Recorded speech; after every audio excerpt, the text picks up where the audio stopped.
Good morning, everyone. I believe you all can hear me. The class is starting immediately. Once again, my name is Dr. Mrs. Olatunde. I want to apologize for last week's classes that could not hold. It was beyond my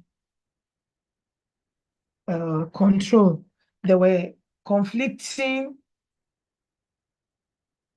assignments at the same time, official assignments at the same time. So that was why we couldn't hold last week's classes. So please bear with us. I want to believe that you have all gone through the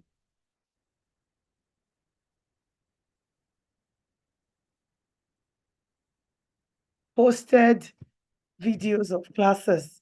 I've tried to break down the course, the topic that I'm handling. I've tried to break it down into little bits. And today we'll just end this virtual class. We will meet, like I said, physically. But everything we have done in the virtual class will not be repeated. We'll just continue from where we stopped. That is what we will do. We'll continue from where we stopped. So I just want to start recording the class now so that people that are on that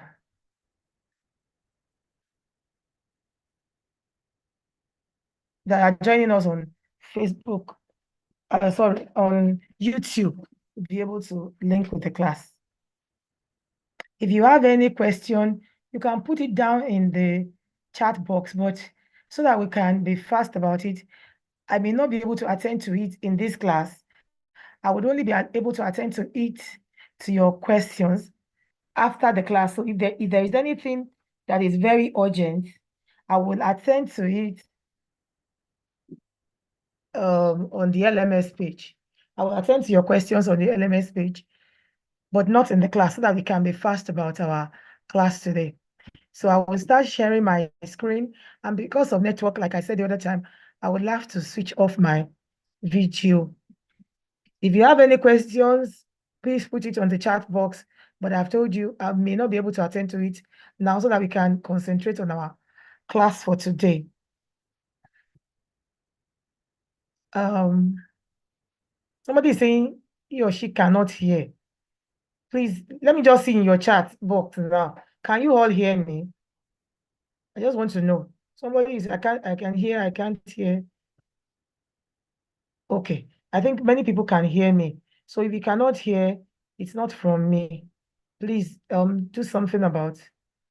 If you cannot hear, please, it's not from me. Do something about your listening devices. So let's just move on. Thank you very much. Thank you. I appreciate that.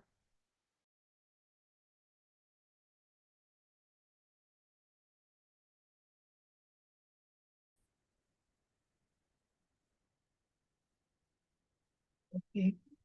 Okay. Just give me a minute to link with my slides. I think I'm good now.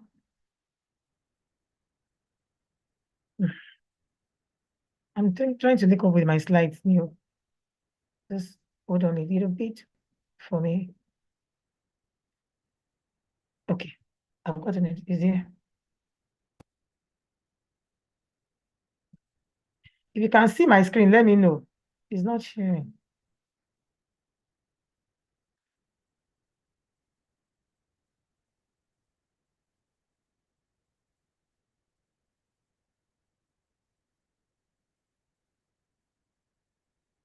Is that, I think people cannot see my screen. No.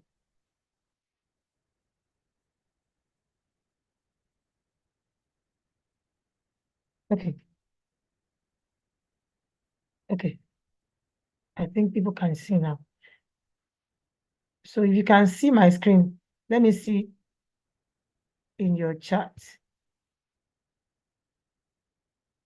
You should be able to see it now. I think people should be able to see me now.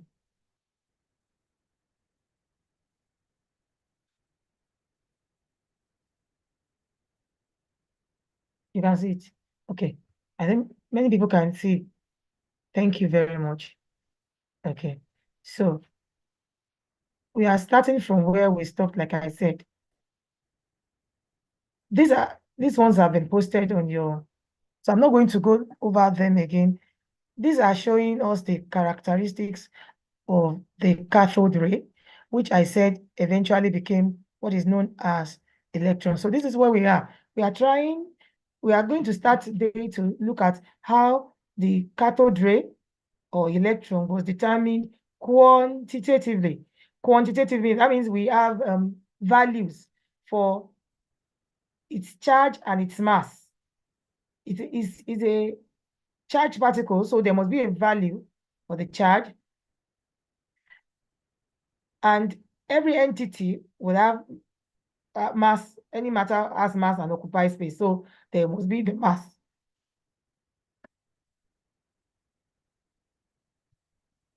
Please hold on. I'm sensing my screen has been paused.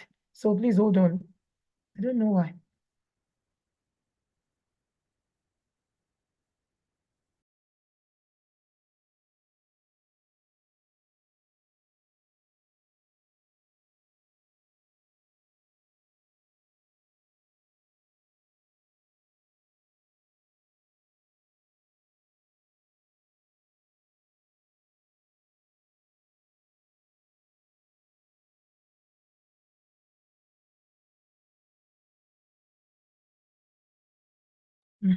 Sorry about that. Can you see my screen now? Please just put it in the chat. Somebody is helping us to monitor and control the class. So if you cannot see, please put it on the chat. Somebody, I will be notified. Thank you very much. Okay, okay. Thank you. So let's move on. So, like I was saying, J.J. Thomson was the person that performed the first experiment to quantitatively determine the existence of the electron. And this was the experiment he carried out. He used the cathode ray, the cathode ray tube. He used the knowledge he had from the experiment of the cathode ray tube to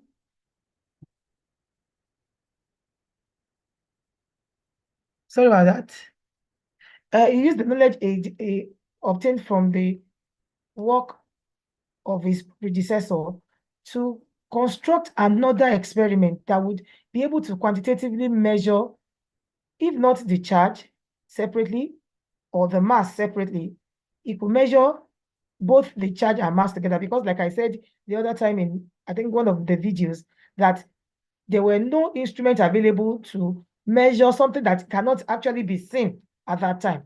So what did he do? The first knowledge we have from the experiment of the cathode ray tube is that a negatively charged particle, we don't know it was electron there, but let's say a negatively charged particle, when it passes through an electric field, it's coming at a straight line. If it passes through an electric field, it will be repelled towards the opposite electrode. So if it is negatively charged, it will be repelled towards the positive electrode. If it is positively charged, it will be repelled towards the negative electrode. So that is the first knowledge. At least you got that from the experiments of last week, that a negatively charged particle will be deflected towards the positive plate. Is deflected away from the negative plate towards the positive plate. That's the first step. And the same particle, if this electric field is replaced by a magnetic field, as you see in this now, this is a magnetic, this circle is representing a magnetic field. The first one you had before was an electric field. An electric field was shown by two plates or electrodes, cathode and anode. So here we have a magnetic field. In a magnetic field, you always have a centrifugal force. We'll talk about that later.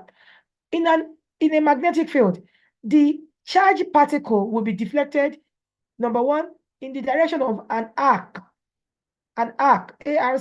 So it's not going to be traveling in a straight line. It will form like an arc. That's number one. Number two, it will now be deflected in an opposite direction to that, which is it has in an electric field. So if it was deflected towards,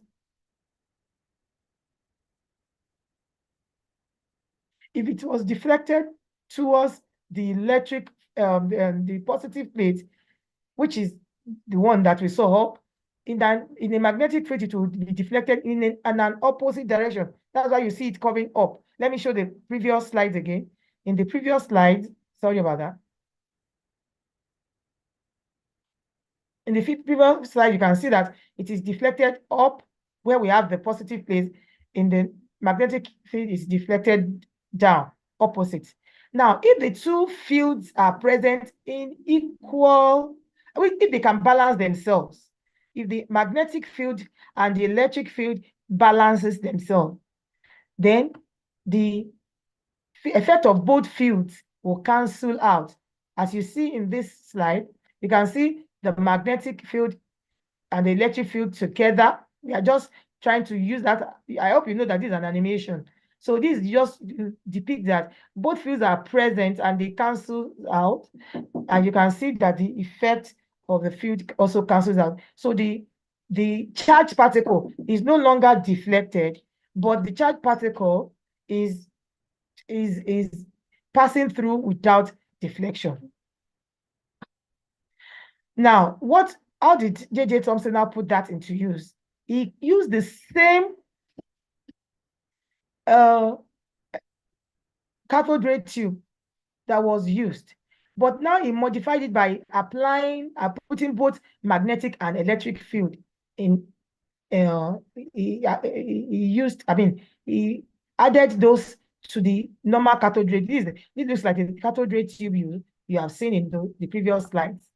And another thing it also did was that he will change the electric field and see what will happen to the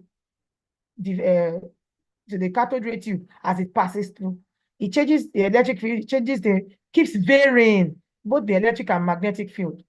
And by that, he was able to come up with this calculation. So follow me now to how we determine the calculation of the now, what you first see here is that J.J. Thomson balanced the cathode ray between both electric and magnetic field, like I explained. Now, let's say the force on a charged object in an electric field is F. And the strength of the electric field is capital E. And the charge on that object is E. Then we will have F equals to E. E, the capital E, is the electric field strength. The small e is the charge. The force on a charged object in an electric field is given by this. The force F is given by the strength multiplied by the charge. Strength multiplied by the charge. Once you can define it, because some other text or some other books may not give this as capital E multiplied by small e, but whatever it is, they must define it. It is the strength of the field multiplied by the charge. The strength multiplied by the charge. This is what you have in an electric field. But in a magnetic field, we have the strength of the field represented by B. The charge on the object is still represented by E. Then there's another term, velocity. These are the three variables that we use to define the force of a charged object in a magnetic field. For an electric field, it's just the strength and the charge. In a magnetic field, we incorporate the strength of the magnetic field just to show that it is different from the strength of the electric field. So we have B. In your textbook that you will still buy when you come physically, and some of you may have it, that is the fundamentals of physical chemistry. You would have you may have it written as H or whatever, but the most important thing is that you should know that it is the strength. Now, multiply by the charge and velocity. So in a magnetic field, the force is equal to B, the strength, multiplied by charge, multiplied by velocity. Moving forward. Now, you remember that what J.J. Thomson did was that he balanced. So if this is balanced, if we balance both the electric and magnetic field, we can write that if we balance the force in the field, so since the force were balanced, we have the force on the electric field equals to the force in the magnetic field. Seeing this equation, simple arithmetic, you can cancel out the charge E, and E can be cancelled out, Abby? So that we can make, if we make the velocity the subject of formula, we'll come up with velocity equals to the velocity of an object in both electric and magnetic field will be V equals to electric field strength over magnetic field strength. Note this equation. We are going to be using it very, very soon. V equals to E over B. V equals to E over B. So let me quickly go to the chat and see if there is anybody asking any question that is alien. Like I said, because of what we have to do. So, okay, please, if you have your videos on, can we please all switch off our video so that number one, two things. It will help the clarity for other people. I know it will help the clarity for other people. And number two, some of you are putting on videos. You know, these things are saved on cloud and even shared live on YouTube page. Some of you, what you have on your videos are not something you want everybody to be seeing. So please, can we all just switch off our cameras so that no videos are on? Now, some of you are asking whether these slides are on the LMS. The video will be available on YouTube. You will get the complete notes eventually after the class, but don't wait till then because it may be too late because you would be having you may be having quizzes and tests. Just as we are going to have quiz this evening, I will talk about that later. So don't get carried away. Let's go on. Let's move on. So the velocity is equal to the ratio between the electric field strength and the magnetic field strength. So that's the first success of J.J. Thomson. Though he could not measure the mass, he could not measure the charge initially, but he could measure the velocity by knowing the field strength of the electric field and the magnetic field. So that's the first thing that was determining the velocity. Let's move on. So now, remember we want to get the mass. Any matter, anything that we say this is a matter, this is something that can exist on its own, must have a mass. So the essence is actually to determine the mass. But at this time, we could not determine mass because it could not be weighed. So the first thing that was done was to do the mass to charge ratio or charge to mass, E over M or M over E. So how did we come about that? Now, the another knowledge we have gained now is that we know that in the magnetic field, you are familiar with this in elementary chemistry, that the object moves along the arc, just like we said, and that the centrifugal force of a charged object, which has a mass m, we don't know the mass, in the magnetic field is F equals to mv squared r. This one is something you are familiar with. The force on an electron or in a charged object in a magnetic field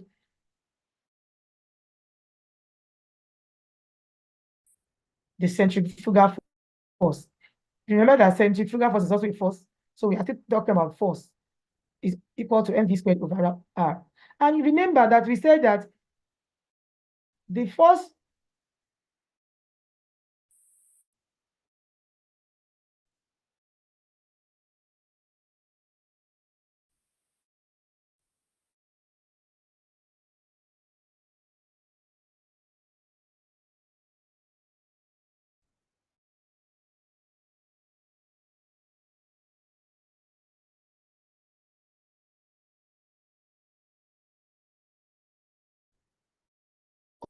of a charged object in an electric field is also equal to, we are coming from, we said object in the map, E on one side,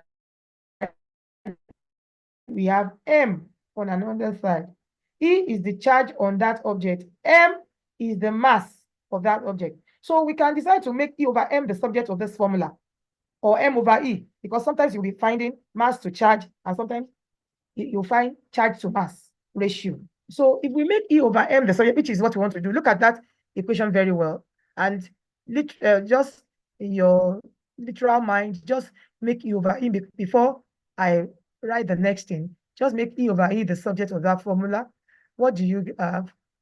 What do you have? I know it may be difficult. I will have asked you to type on the chat box, but it may not be too easy to type, sorry, equations. Somebody is saying, they cannot hear me. Please, let me see. Before I go on, can you, if you cannot hear me, I repeat, if you cannot hear me, please put it on the chat box.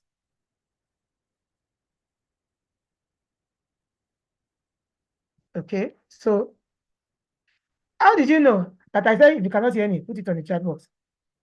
If you wrote that, that means you can hear me. My voice is breaking. Okay, I'm sorry about that. Unfortunately, there is little I can do. I'm sure it must have been the internet. I can understand that my voice is breaking, but that you cannot hear me and you wrote it, you must have heard me to write it. So you heard me. So don't worry. You can go and listen again on the YouTube. Yeah. Okay. Thank you. So I can see people putting the right things. Some people are not really putting the right thing. I said, make E over M the study of the formula, and some people are really doing a good job. That's good. So let's go on. So the E over M will now be,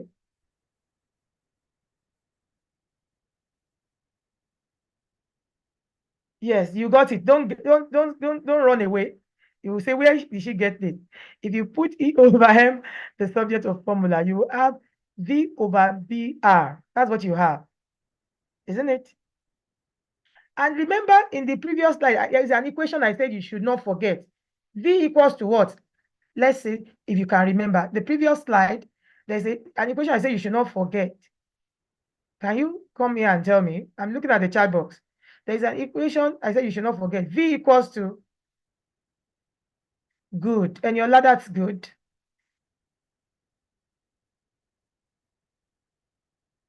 I'm sorry, but those that can't hear me, oh, don't worry. If you can't hear, don't worry. You will still hear. That's very good. Thank you very much. Thank you. Yes, that's good. That's good. Now let's go on. Let's move ahead. So if you did from this equation here, if you did E over M, you will get V over BR. But V is E over B.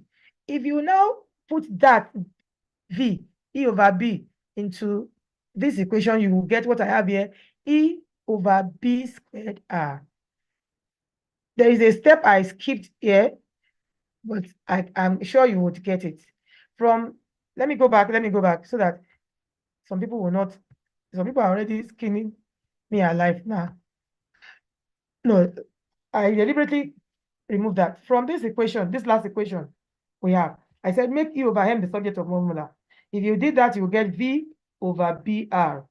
Now that V, in my previous slide, V equals to electric field strength over magnetic field strength. If you now put that E over B all over BR, you will come and get what I have here.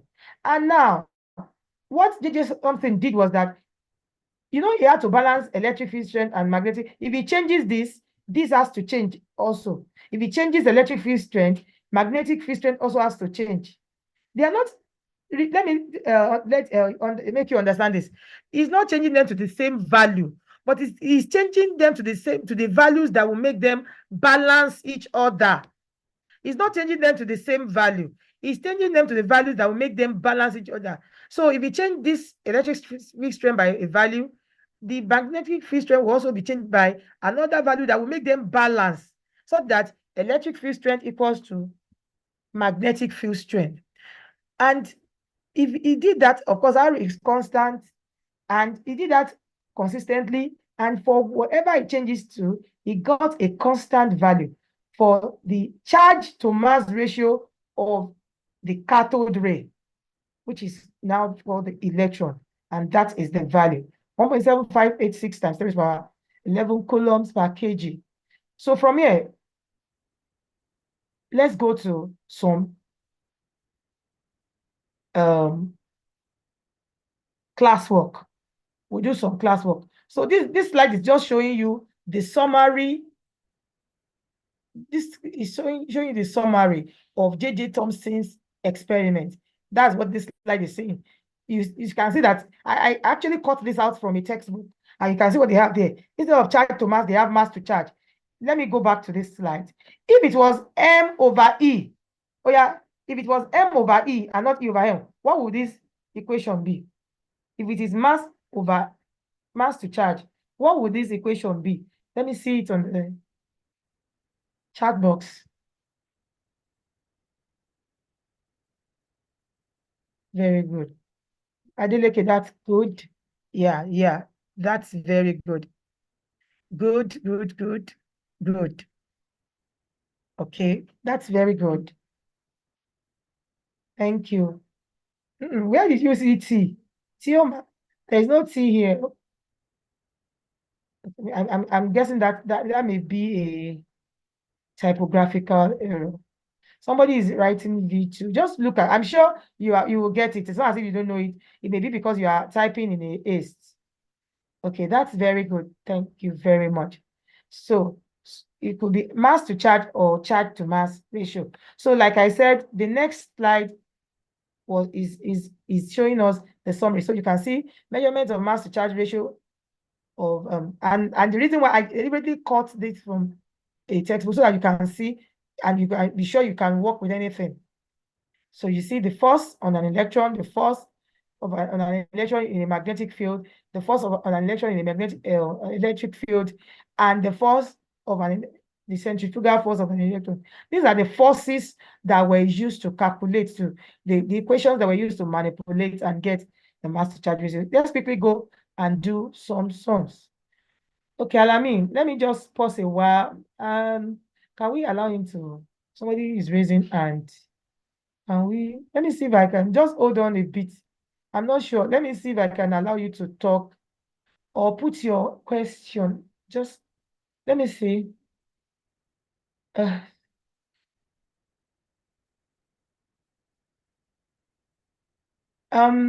Somebody raised hand. If I got your name. Yeah, I'm Alamin. Okay, so you can talk now. Yes, I can. Are you asking a question? Yeah, I want to ask a question. Okay. 2 slides on this one. On the ratio of the charges. Can you help me move 2 slides back, please? I'm trying to. Okay, just go on. Just go on. I will do that. Let me get your question. Yeah, while changing the subject of formula, and I move change it to M over E. E over M. Okay. The B has no power. Okay. Is it this slide? Look at this. Is it this slide? Yes, that B over there has no power. Okay. Let me. There you are. We got the D now. You know, when you did E over M, what did you first get? It was V. No, B, V, and R. When you did E over M from this equation, okay, Oh, okay. from this equation, when you did E over M, what did you get? Hold on, let me check over here.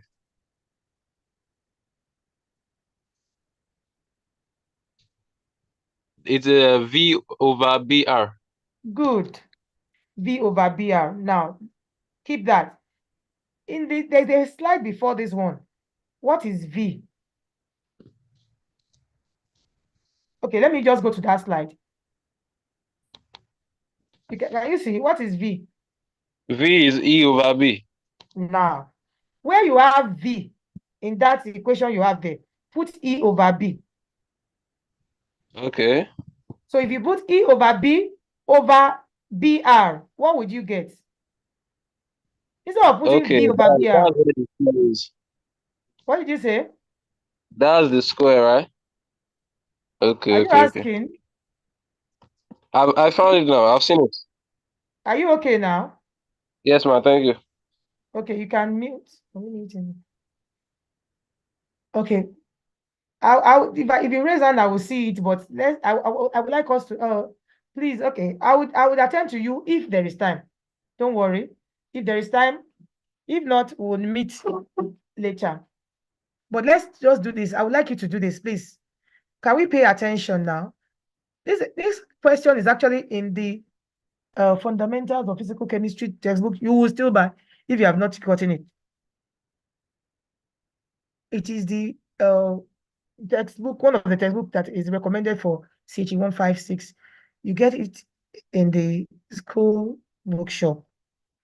Now let's move on. That was why I put the page there so that you can see it. This is one of the practice question there. Let's read the question together. An experiment to determine the charge to mass ratio of the electron was performed twice. Listen to that. Oh. An experiment to determine charge to mass ratio, E over M ratio of the electron was performed twice with the same cathode ray. You should note that J.J. Thomson performed this experiment many times before he came to a particular figure. He kept varying, that's what we call it, varying the values of the strength of the fields. So this one is telling us that it was performed twice with the same cathode ray tube. In the second experiment, the magnetic field strength was double that used for the first experiment. In the second experiment, the magnetic field strength was double that used for the first experiment. By what factor must the electric field strength be changed? By what factor must the electric field strength be changed? Are we ready? So I'll just give us an intro on that the charge to mass ratio is given by this. Everybody is good with that now. This should sit well with you now. E over M equals to charge, the strength of the electric field over the strength of the magnetic field squared multiplied by the radius of the arc. So now, it depends on how you interpret. So the solution is basically your interpretation or understanding of the questions asked. So the first thing I said is that this is me answering this question, that let's say the strength, beg your pardon, recall that the electric field strength is E. That if we have the charge to mass in the first experiment, let's say the electric field strength is E and the magnetic field strength is B. I could have changed it to another thing so that you don't get confused. But I deliberately left it as E over B, E and B that you are. Please just listen first. Don't raise your hand. Listen first to the solution, except you are not hearing me. But if you can hear me, please just listen first. Let's take this solution, then we can take questions.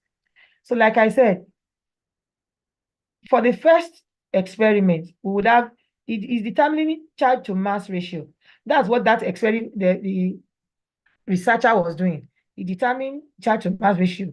And charge to mass ratio would be electric field strength, whatever it is, over the radius multiplied by the magnetic field strength squared, whatever it is.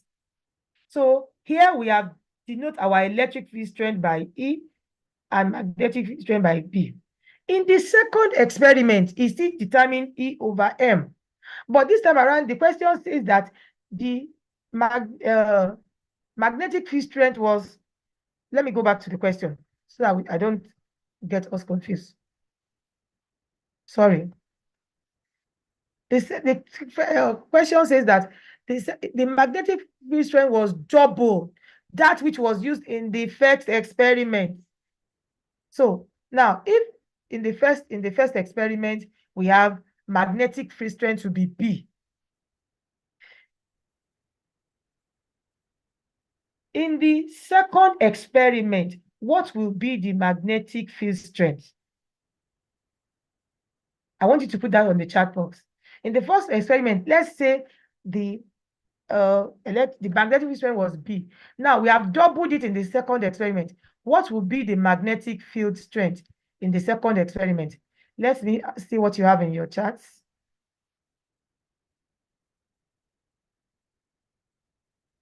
You are just distracting yourself. Leave the note. Just understand it. Okay. In fact, I like the class. Now, here my question. Oh, I would ask again because I'm going to call somebody that I've posted something on the Mercy. Can you talk? Mercy Duro Sharo, can you talk?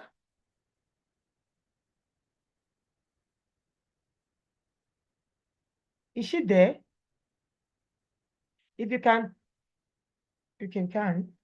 If you can talk and you have posted your answer, raise your hand. There are some people I actually wanted them to talk. I actually want some people to talk. Okay, because of time. My question is, in the first experiment, the magnetic field strength was B. That's it. And in the second experiment, it was double. So what would you be? If you double B, that means you multiply B by 2. If you double something, you multiply it by 2. If you double 8, it is 2 times 8. It's not 8 squared. So it is 2B. It's not 4B squared. It's not 4B. If you put it in this equation now, there's the difference between the equation and the strength. What they have told you, what we are dealing with is E, the electric field strength, B, the magnetic field strength. And the question says in the first experiment, the magnetic field strength was double that which was used in the second experiment. So by what factor must the electric field be changed so that you can get your mass to charge ratio? Before you can get your mass to charge ratio, remember it must balance them. And that is when this equation will work. So follow me, like I said. So the magnetic field strength will now be 2B. So all we want to know is what is X? Making X the subject of, the electric field strength that we are trying to determine. So if you now put it in this equation, you will now put it in this, our normal equation. Our equation is E over RB squared. If I had changed this, maybe you would have understood it. Maybe if I have said electric field strength in the first equation, in the first experiment is A, the magnetic field strength is D, then I wrote R equals to, E over M equals to A over RG squared. Maybe you could have understood. So what will we do now? E over M will now be electric field strength multiplied by R multiplied by the magnetic field strength squared. Electric field strength, which is X, so divided by R, I beg your pardon, divided by R multiplied by the magnetic field strength squared. The magnetic field strength in the second experiment is 2B, the square of it, then you get this. Look at that very well.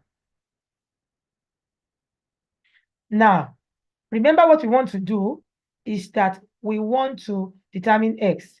For each of these experiments, it will get the same E over M. You will get the same value. E over M will always give you a constant value.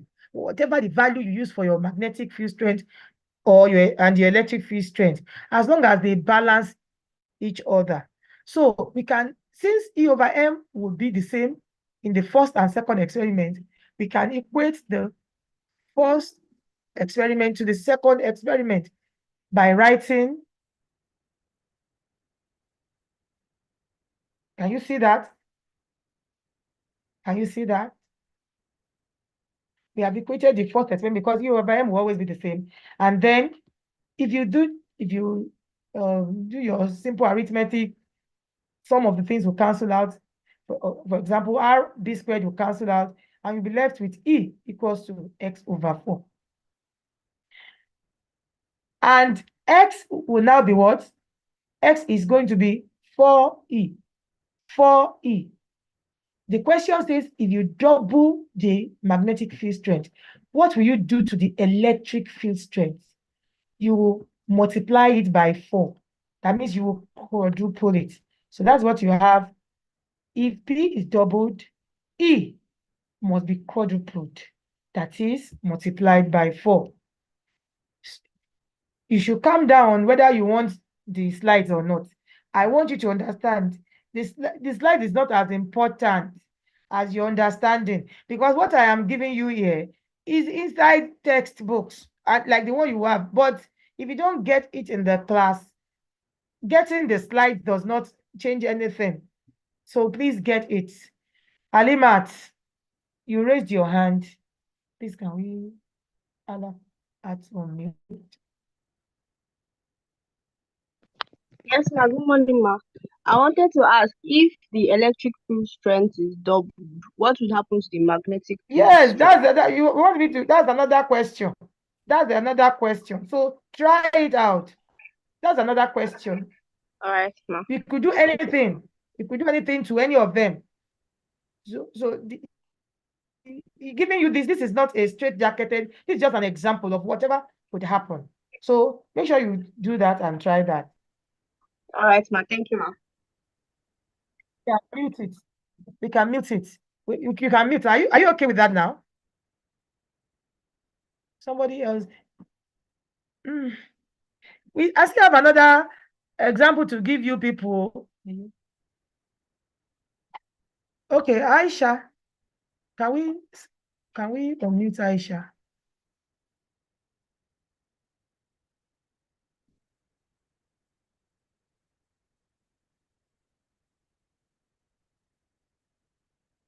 Aisha, you are unmuted. Good morning, ma. I wanted to ask that the electron to mass ratio, is it that it is constant in any situation, like in all situations, it does not That's change? what I say. It's not a electron to mass. Charge. E is charge to mass ratio. Charge to mass ratio is constant. That's why it has a particular value. Like I showed you. That was what I was saying. He kept varying the charges.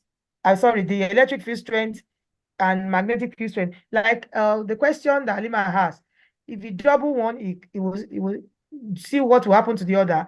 He balances. Then each time he does that, it will get the same thing.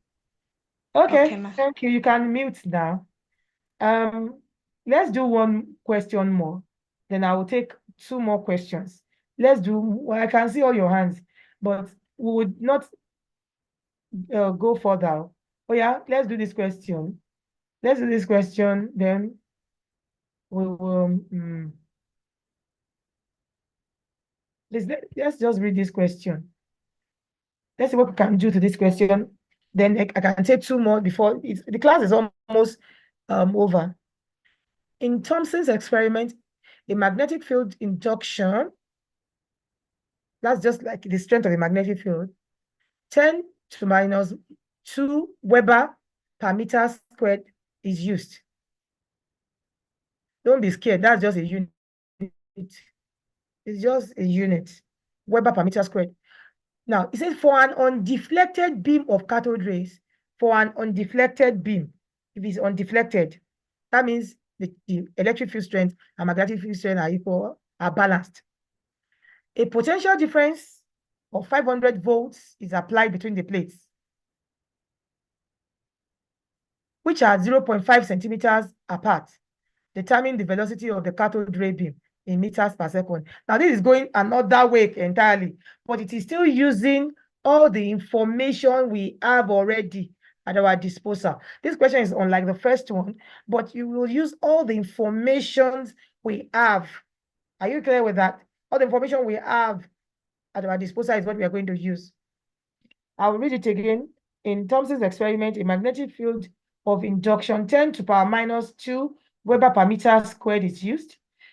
For an undeflected beam of cathode rays, a potential difference of 500 volts is applied between the plates, which are 0.5 cm apart, determining the velocity of the cathode ray beam in meters per second. Now, these things require you to be a little bit careful. You can see units. When they start, you can see units, you can see cm somewhere, you can see they are now telling you to specifically calculate in a particular unit. So that means you should open your eye wide and be a bit cautious. So let's start from the little information I want to give about this. Sorry about that. Now, SI unit of magnetic field is usually in Tesla units. And 1 Tesla is equal to 1 Weber per square meter. So don't worry about that. I don't want you, just calm down about that, those things. Now, the velocity of the cathode ray is given by the velocity V. What's V? Don't forget what V is. I've told you that we'll be using our V. V equals to E over B. That's the electric field strength. So this is telling us if we know what you are calculating in this question is the velocity of that cathode ray. So that means they are telling us if we know the electric field strength and we know the magnetic field strength. Unfortunately, we don't know the electric field strength. What they give us is the potential difference and the distance. Let me go back to the question.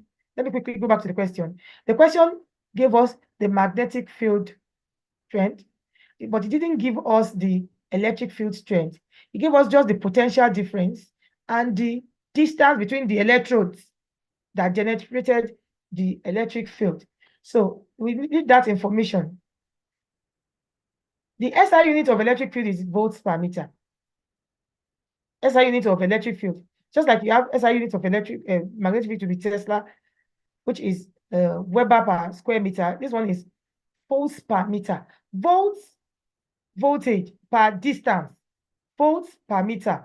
Volts per meter. So that means if you have volts per meter, you can determine the electric field. And we were given, sorry, I don't want to. So volts, the electric field strength is the potential divided by the voltage and distance in meters. So do we have this information in a question? We do. We have, so we have the, now I have skipped it. I have actually skipped it. Let me not jump here so that you will not get confused. So I can from the information given in the question, I can determine my E. My E will now be what? 500. Don't forget. Now I was given my distance in centimeter, 0.5 cm. You have to change it to meters, from cm to meters. So I will now put that E, that will be my E, over B. I'm giving my B. I'm giving my electric field strength 10 to minus 2. So if I combine that together, the E, which is now 500 over, that's what you have here, over 0.5 times 10 raised by, this 10 raised by minus 2 is converting, the first 10 raised by minus 2 there is B. B is this what you have here, the magnetic field strength. So if I convert 0.5, the distance, to meters, I'm going to have 0.5. I deliberately wrote this so that you can know. I'm converting from centimeters to meters. That's times 10 by minus 2. So what I have done here is to combine V over D, which is standing for my electric field, with B. And that is what I have here. So my V is E over B, is still V over BD, which gives me this. And I would end up with 1 times 10 raised by 7 meters per second, which is what they want me to get, the unit. If I had not converted this to meters, if I had left it at cm, maybe 0.5, I would get the same, maybe the figures, not values, because this unit is very crucial. Converting to the same unit, you have this in meters per second, you have your distance also in meters. So look at this very well again. And if there are any confusion here, please let me know now before we move on. Now I can take 2 more questions. We have 10 minutes more. Then I will give my many people are chatting. Okay, let's see. Now, why do you have squared after getting 4? Okay, that one. Okay.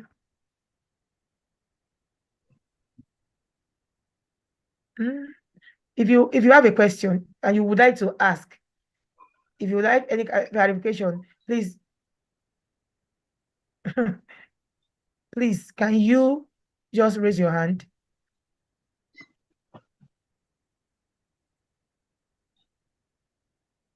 I can't see any hands up. Oh. Okay. So let's see. Yanoluwa, let's allow Yanoluwa to talk. Okay, ma. Good morning, ma. My question is not from this side. My question is, I want to confirm, for you said charge to mass ratio is 1.758, and those values, is it the same value with mass to charge? Is it constant for mass to charge also? If E over M is that, M over E will be what? What do you think M over E will be? Inverse of it. Okay, no, let me give you an example. If E over M is 2, what is M over E? 1 over 2. God bless you. That's the answer. Thank you, ma. Okay. Let's Victor talk. Victor, your hands are raised. Ian, you can put down your hand so that we can see the people that Victor, do you want to talk? If you don't want to talk, we can allow someone else to talk. Olutayo. All these people would have, okay, yeah. So about the question, the one that we just did now, you said Yes, the please. magnetic field induction is 10 raised power minus 2. But Yes, how please. come that you're using it as magnetic field strength? This is the same thing. It means the same thing. Okay, so in our exam or test, if you see magnetic field induction, It means the magnetic field strength. okay, and please, can you also give us some other related times to magnetic field strength? Probably when we see it, we just... Don't worry. The one you see, don't be afraid. We will not give you more than what we expect you to know. So you have broadened your field now. You know that if I say Tesla, we are measuring magnetic field strength. If you say volts per meter, we are measuring electric field strength. And that was why I deliberately put that it is also equivalent for electric field. You have them here. So the ones you have, let's know it first. Newtons per coulomb is still talking about electric field strength. Volts per meter is talking about electric field strength. Okay, ma, thank you so much. Okay, thank you. You can please mute so that we can allow just our time is almost gone. Jedida, do you want to, or Jedidiah? Sorry about that. Is it Jedidiah? I think. Yes, ma, Jedidiah. Okay, sorry, yeah. But due to network, I wasn't able to hear the constant for charge to mass. Okay, I'm sure you can watch this video again on YouTube. So if you just watch it again, you will see it there. And then you can slow it down, pause it several times. The link to the YouTube is already on your LMS page. Okay, ma. Thank you, ma. You're welcome, dear. Okay, let's see. Pearl Arinze. Good morning, ma'am. Okay. My question actually isn't related to what we did today. It's related to the last one. That's the properties of the cathode rays. Okay. So I had a question, right?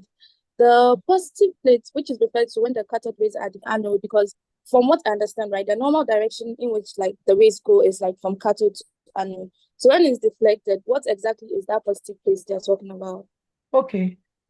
Number one, Pierre, I'm not, your network was breaking, but I am guessing, you can mute now.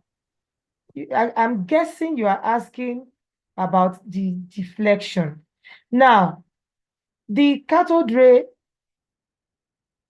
the cathode ray tube has its own electrode. Now, we are saying if we introduce a field, normally the cathode ray is emanates from the cathode of the cathode ray tube. There's a cathode ray tube. Don't forget that. That was what the things we did the other time, the ones I posted. There are electrodes in it. In fact, the reason why the cathode ray was observed was because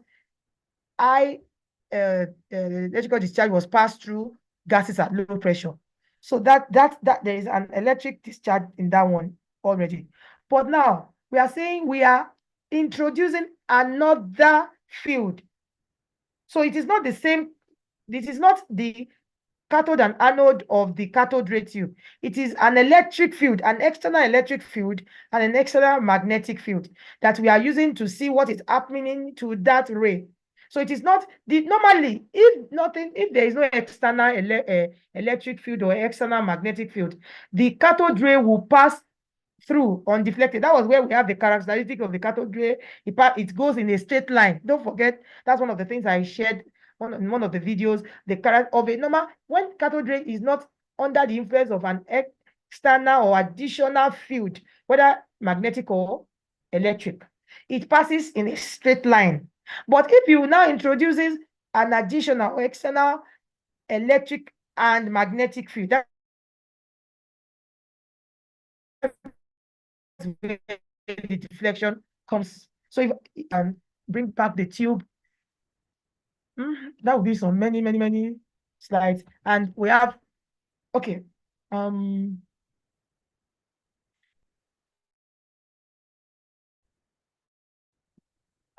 Okay, yeah.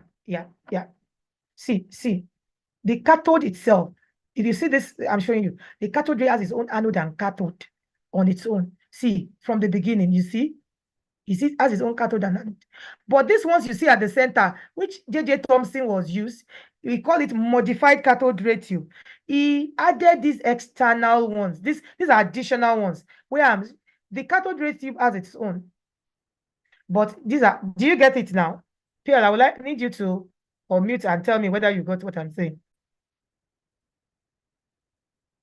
Can she unmute?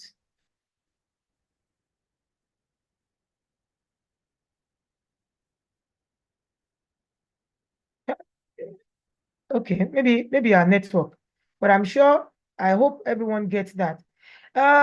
Okay, let's see. Victor, I think you have asked the question.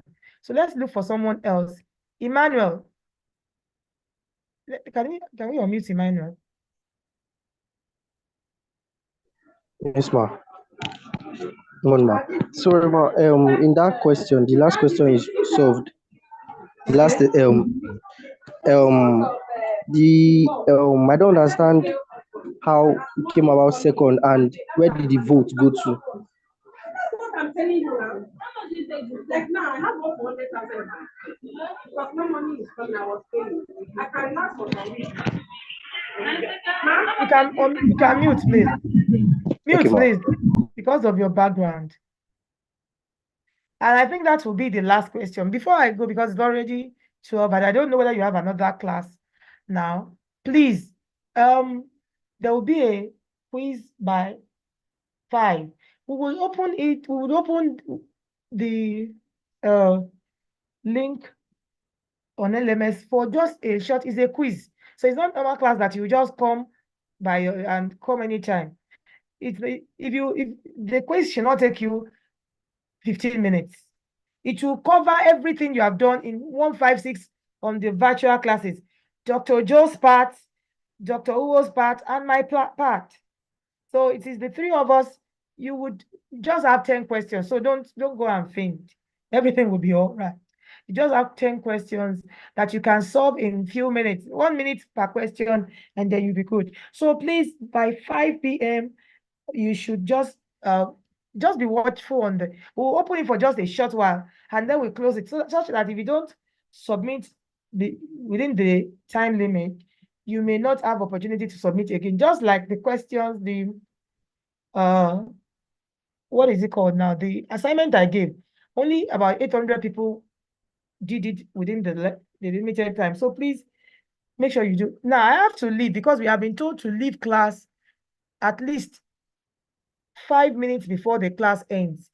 So there may be somebody else that has this next class. Unfortunately, if there are any other questions, please feel free to use the LMS page. Would create a forum, a discussion forum where we can talk. I mean, if you have any queries. So thank you very much, everyone.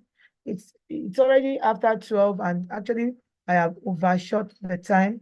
I can see, and I would go through whatever it is you have posted, then we'll see. Thank you. See you physically when you come around.